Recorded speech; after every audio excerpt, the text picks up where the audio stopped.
हेच पुढचे लक्ष डोळ्यासमोर ठेवून आम्ही पुढे निघालो. या गडाच्या कड्याला भिडलो आणि सर्वात पहिले आम्ही तेथील पाण्याच्या टाक्यांच्या शोधात निघालो.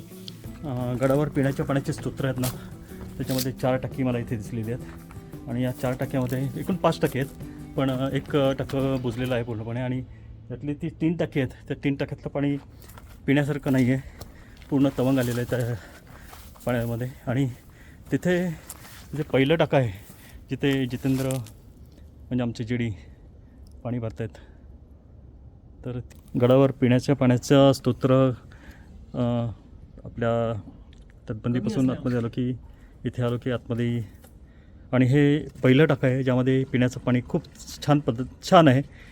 काय म्हणतात त्याला, क्रिस्टल क्लिअर पाणी आहे. तर हे पाणी प्यायला वापरायला हरकत नाही. इथल्या पाण्यामध्ये थोडंसं तवंग आलेलं आहे 2 नंबरचा टाका आहे त्याच्यामध्ये, आणि थोडं खराबी वाटते. तर माझ्या मते हे पाणी न पिलेलं बरं आहे.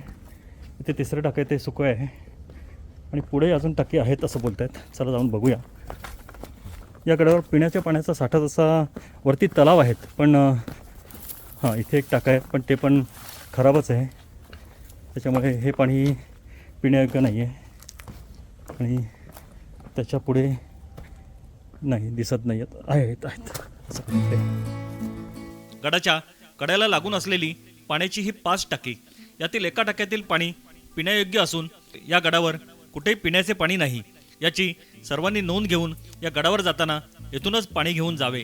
आवश्यक तेवढे पाणी आम्ही भरून घेतले आणि पुन्हा मागे फिरून गडाच्या प्रवेशद्वारापाशी आलो. बुरुजापासून पुढे आलो की आपल्याला गडावर जाणारा मार्ग आहे तो दिसतो. आता वैराट गडावरती आम्ही पोचणार आहोत. तर या मार्गाच्या अलीकडे हे प्रवेशद्वारावर जाण्याच्या अगोदर इथे आपल्याला एक मंदिर पाहायला मिळतं आणि गुंफा आहे. तर आपण उद्या सकाळी ती एक्सप्लोर करूया. सर्वात पहिले आपण आता गडावर जाऊया आणि गडावर आपली राहण्याची व्यवस्था जरा व्यवस्थित करूया. चला.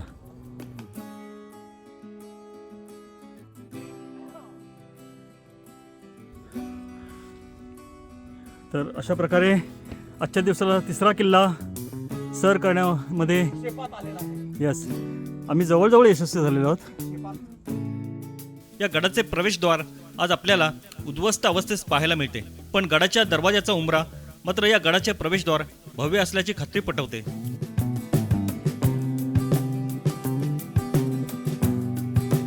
गडाच्या पायरीला वंदन करून आम्ही गडावर प्रवेश केला.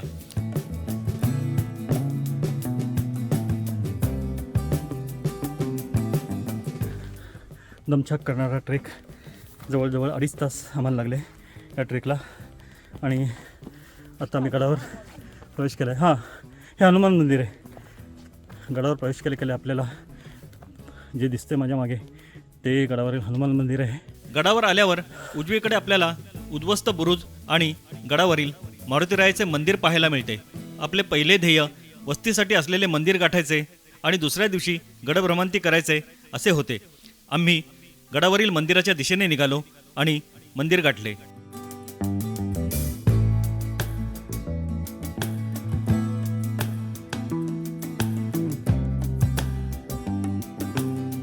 गडावर जे अवशेष आहेत ते अवशेष आपण उद्या सकाळी एक्सप्लोअर करणारच आहोत. अवशेष बऱ्यापैकी दिसत आहेत, तलाव दिसत आहेत, काही वाड्यांचे झोते दिसत आहेत. तर उद्या सकाळी आपण ते करूच. आजच्या दिवसातला आपला 3रा किल्ला असल्यामुळे आता आम्ही मंदिरात जाऊन आराम करण्याचाच प्लॅन केला आहे. बघूया.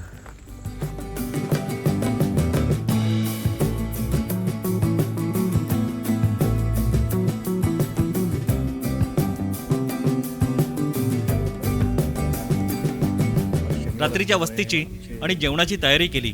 संध्याकाळ झाली, सूर्य अस्ताला गेला. रात्री मंदिराच्या आवारात टेंट लावून झोपी गेलो.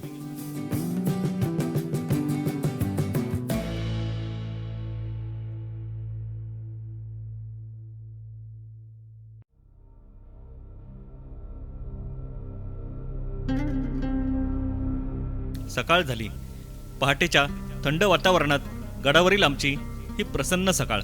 काल संध्याकाळपासून आम्ही फक्त 4 जण या गडावर होतो आणि गडावर वस्ती करताना मिळणारे मानसिक समाधान मनाला नेहमीच रिफ्रेश करते.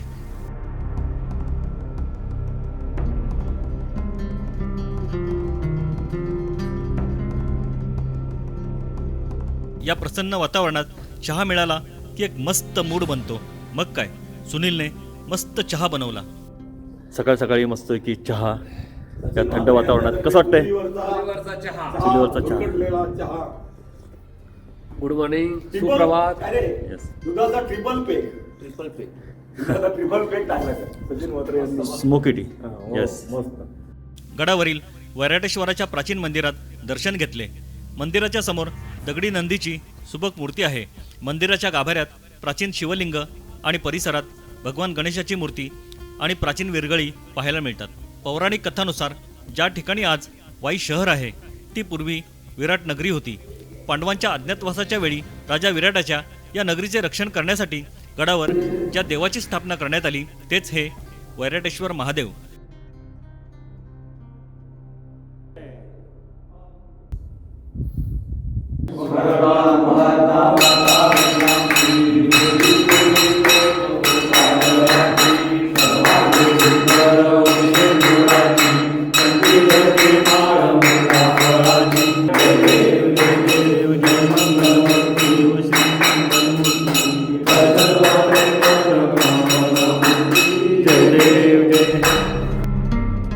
गडाच्या गडभ्रमंतीला सुरुवात करण्यापूर्वी या गडावर असलेल्या गगनगिरी महाराजांचा मठ पाहण्याचा योग आला.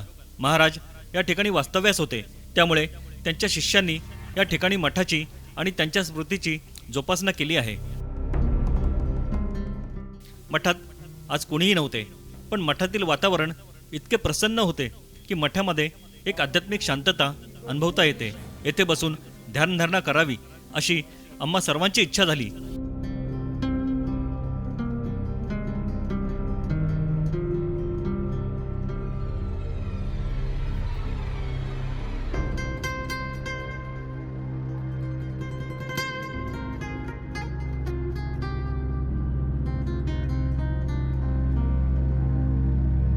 या मठाच्या बाजूला असलेले भवानी मातेचे मंदिर पाहून आता आम्ही गडभ्रमंतीला निघालो. वैराट गडावर वैराटेश्वर मंदिर, दत्त मंदिर, मुख्य दरवाजा, पायऱ्या या व्यतिरिक्त हनुमान मंदिर, भक्कम तटबंदी, वाड्यांचे अवशेष, पाण्याची टाकी, तळी, चोर दरवाजा असे अनेक अवशेष आपल्याला पाहायला मिळतात.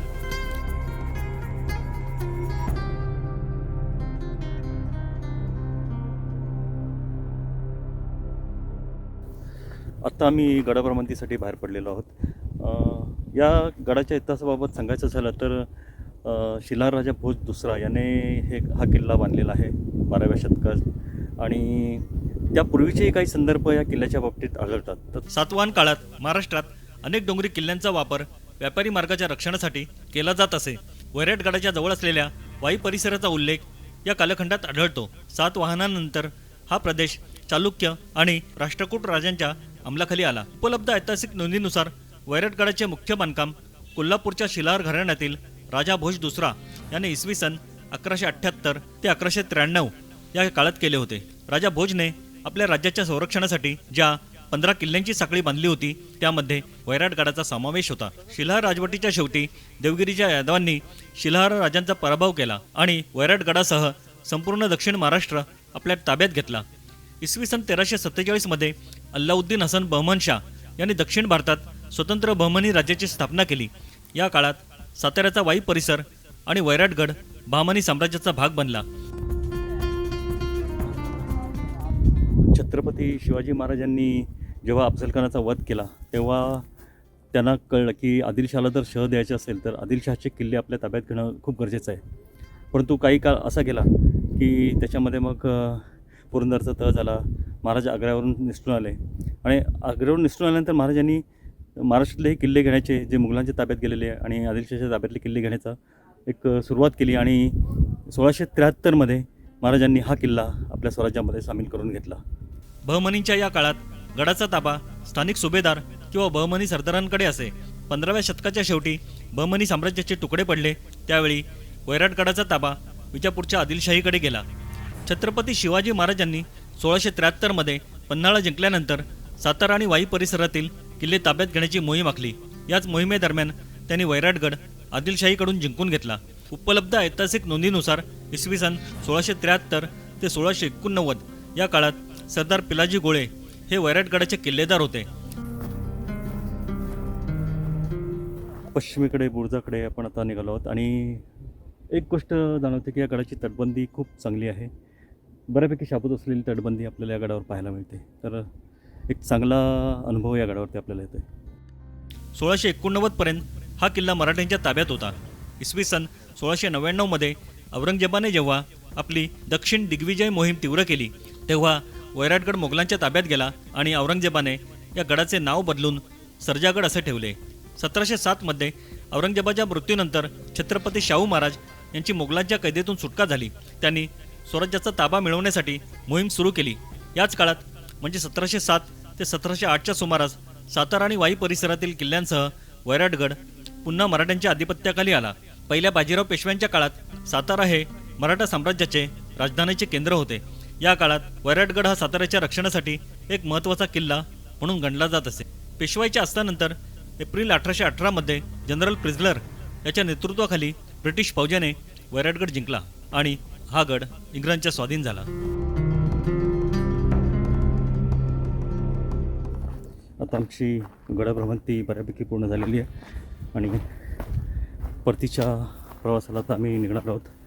गडभ्रमंती पूर्ण करून आम्ही आता आमचा परतीचा प्रवास सुरू केला.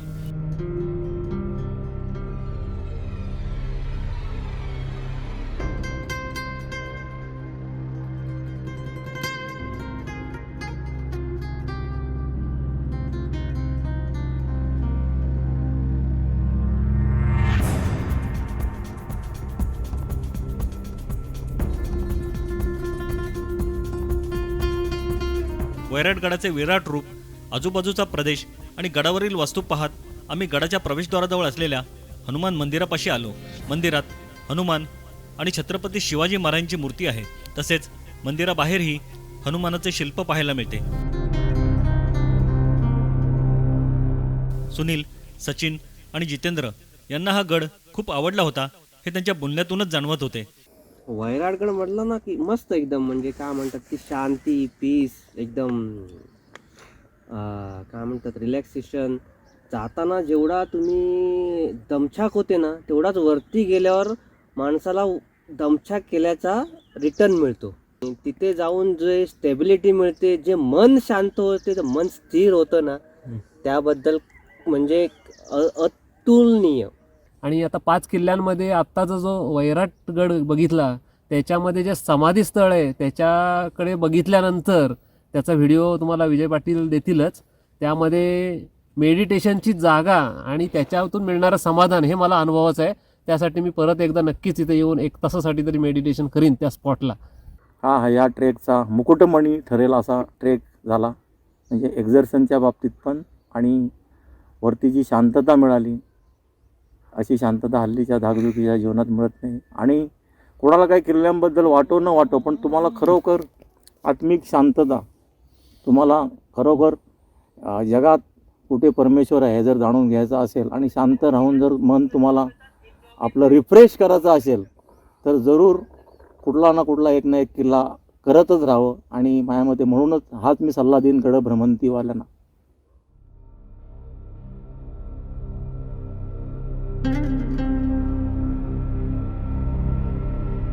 आता आम्ही प्रवेशद्वारापाशी पोहोचून गड उतार झालो. चला गडाचा निरोप घेतोय.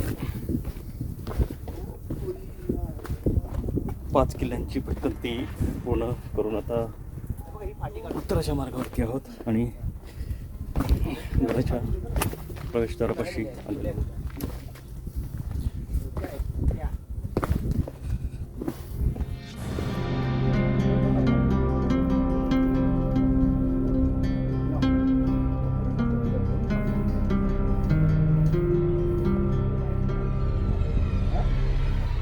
गडाच्या प्रवेशद्वाराकडे जाणारा मार्ग आणि इथे एक आश्रम आहे.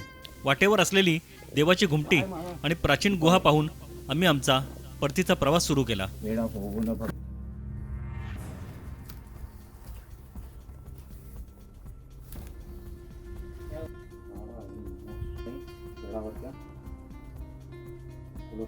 मित्रांनो, आमची ही गडभ्रमंती अशीच सुरू राहणार आहे. माझी ही गडांची ऐतिहासिक सफर आपल्याला जर आवडली असेल तर या व्हिडिओला एक लाईक करायला विसरू नका आणि चॅनलला सबस्क्राईब करायलाही विसरू नका. पुन्हा लवकरच भेटू एका नवीन ऐतिहासिक भ्रमंतीला. जय भवानी, जय शिवराय.